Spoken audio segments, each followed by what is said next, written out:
Hey, it's Lathia from Farmview Creators. Today we're going to work on two sets of easel inserts with some motivational sayings. They are both from the Rust Covered Cottage by Christina.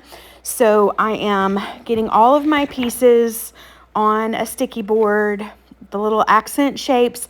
I've traded out the hearts that come with the kits for some stars that I had gotten as little gifts in my boxes in the past. These are going to go in my classroom, so I wanted some stars on there instead of all of them being hearts. I am going in on all of the inserts, and I'm giving them a good coat of Paint Couture's Van Dyke Brown Semi-Gel Stain. I am making sure that I'm working it into the words because I wanted them to be a little darker. I'm hitting those buttons with it as well.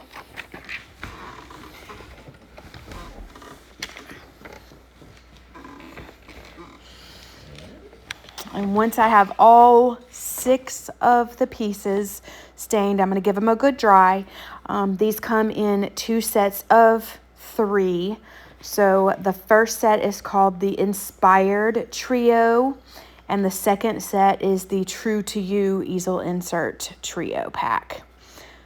All of them come with a backboard, a heart, and a button to layer on there. And I'm going to use my rollers to add the color on top of the stain. This is one trick to help make sure that you don't lose your scored words. I am going in with no pressure whatsoever over the words. I do use a little pressure at the top and the very bottom, but over those words, absolutely no pressure. And that makes it where you can still read them and see them.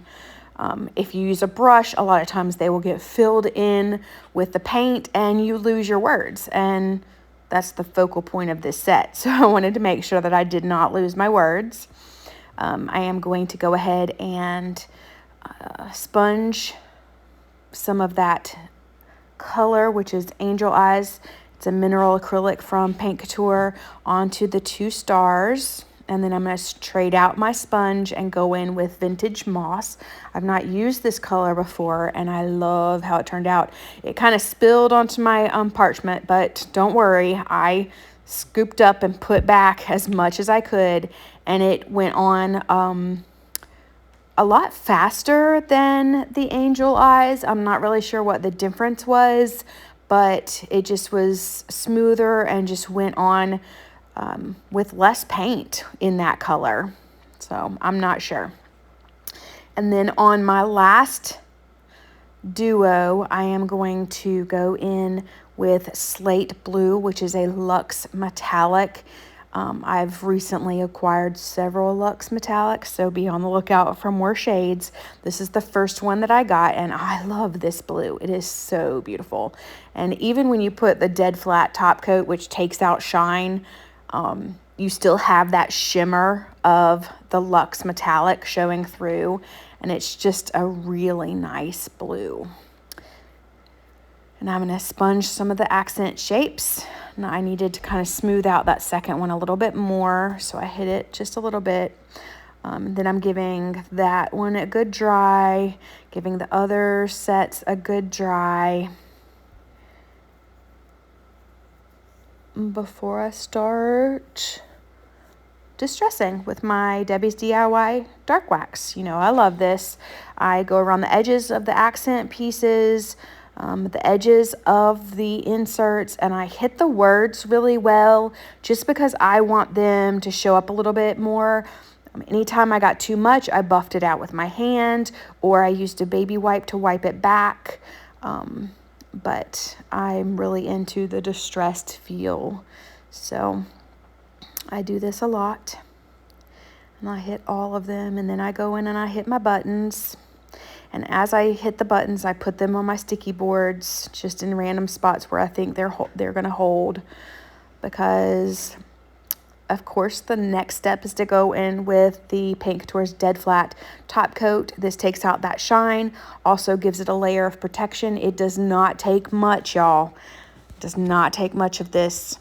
So I'm just giving it a even light coat on all of the pieces. And then I'm going to give all of that a good dry. And then it's time to assemble. So as I am assembling, I'm kind of deciding which shapes I want on which backboards and what color combos I want with those.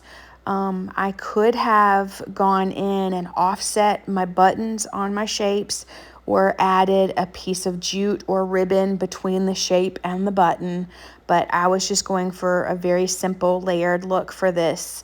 And I am using my art glitter glue.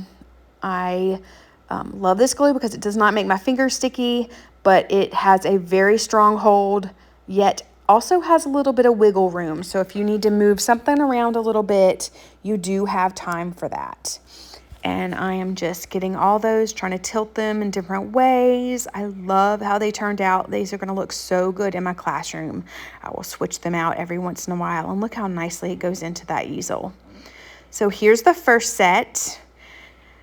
And then there's the second set. And I'm so glad you watched. I hope you enjoyed it. Be sure to like and subscribe.